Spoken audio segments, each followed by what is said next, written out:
Welcome back to our series on probability theory. I'm Mark Ledbetter. This is lecture video 47, part B, and we're discussing the moment generating function distribution techniques. This is part 2 of 3. Previously, we went over the MGF, or moment generating function transformation theorem, and we talked about an important corollary, and then we looked at some important examples. We saw that if x1, x2, xn are independent and xi has a Poisson lambda I, then S sub n, the sum of these independent random variables, has a Poisson distribution with lambda 1 plus lambda 2 plus lambda n as its distribution. And then we saw if xi is a gamma alpha I with beta, so the shape parameter changes but the scale parameter is the same, then S sub n, so if S sub n again is equal to, and these are independent, in both cases there must be independent, then S sub n equals the sum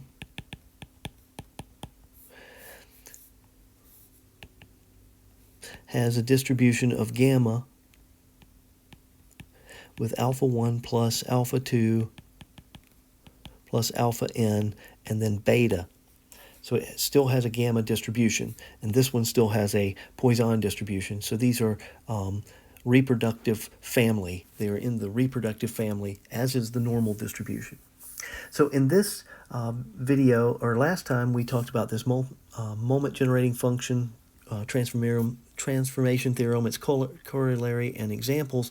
This time we're going to talk about a theorem for the linear combination of independent random variables and its corollary, and see some examples. So 541 in our textbook, it's the first theorem, 54-1, in the textbook, and they jump right into a more complicated theorem than I have given in the first part of this. And so rather than giving you the most complex notation-wise theorem, I've started out with a basic one, where in our theorem, a sub I is equal to 1 for all I. And that makes it a little easier to deal with initially. So let's get this theorem, let's look at this theorem. So x1, x2, up to xn are independent random variables with moment generating function m sub I of t, I equals 1 to n. So this is an efficient way to write the moment generating function for multiple variables. Just use the I and then define I, the range of I. The moment generating function of, and let's not call this y, let's call this S sub n as we have before. I think the book may call it y, but let's use S sub n since we've used that so far. So the moment generating of the sum a1 x1 plus a2 x2 up to an xn, and we can write that as a summation of a sub I times x sub I from I equals 1 to I equals n. And so the moment generating function of s sub m of s sub n of t, the moment generating function of s sub n, is equal to, by definition, e of e to the t times sn. And so we substitute in for s sub n, its value, and remember that this is equal to e of t a1 x1 plus t a2 x2 plus t a, let's zoom in a little bit, an xn, okay? And then we can separate into a product. The sum of the exponents is reverse order. We take it to the product of each of the exponents, okay? Individual exponents. And then we have, by independence of the xi's, we have e to the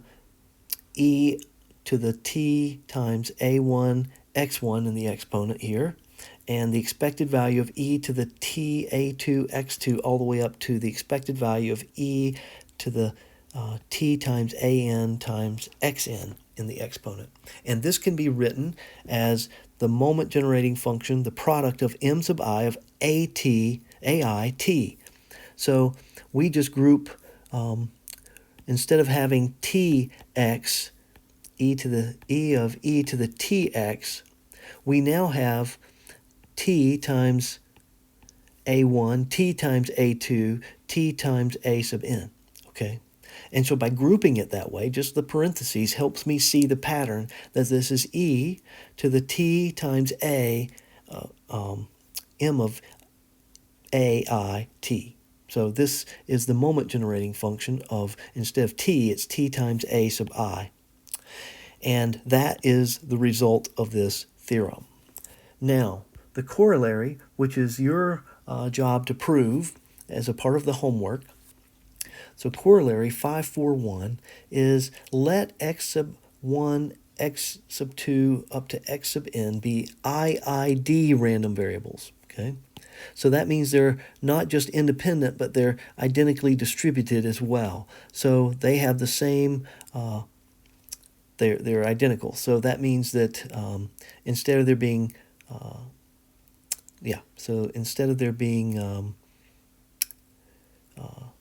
different values of some parameter, they have the identical values of their parameters. And so we're going to just say, since they are identically distributed, we're going to just denote their moment generating function as m of t. We don't need to put any i's or subscripts with this. So the moment generating function of x bar, the sample mean, or the mean of these random variables, is m of x bar of t, which is equal to the product of m of t over n. So this is yours to prove. Now this is a corollary, so just like the proof of the last corollary that I gave you, we're going to you should use the result of this theorem that the corollary goes to. You can use this to prove the corollary. And so that's your hint for watching the video. Let's do some examples. So example 3 is let x1, x2 up to xn be a random sample of Bernoulli distributed random variables. Distributed random variables, okay? Or from a Bernoulli distribution, random sample of a Bernoulli distribution. Each with a probability of success p. So find the distribution of, and this is supposed to be an n up here, a little sloppy, so S sub n equals the sum of xi from I equals 1 to n. You need to understand the relationship between Bernoulli and binomial for this. Remember that the Bernoulli distribution is the same as a binomial with n equals 1. Okay, so one trial. Remember that each of the trials in a binomial are Bernoulli trials. And so the probability of success p is the p parameter. And then the MGF of xi, using the MGF of the binomial, is q plus p times e to the t, and it was raised to n, and so here n is 1, and so we don't leave the 1. We can simplify that. So we simplify it. We know that something raised to the 1 power is simply itself. So we have q plus p e to the t, and t, again, is any real number. Okay, so if you didn't have this in your notes before, t can be any real number. And so the moment generating function of S sub n is given by our theorem. It's the product of m of t, and I should say mi of t. I left out the I there for some reason, so let's put that in there. And that, I didn't need it because they're all identical, right? Yeah, so they're a random sample. They're identically distributed, so I don't need the I after all. So this is the product of m of t n times. but I substitute in for m of t, the moment generating function, q plus p e to the t. So this is equal to q plus p e to the t raised to the nth power. So this is the moment generating function of a binomial distribution with n trials and probability of success p. Okay? So the result, the important result here is if xi are Bernoulli trials with probability of success p, then their sum has a binomial distribution with parameters n and p. So again, a very important result that we'll need. Now, example 4.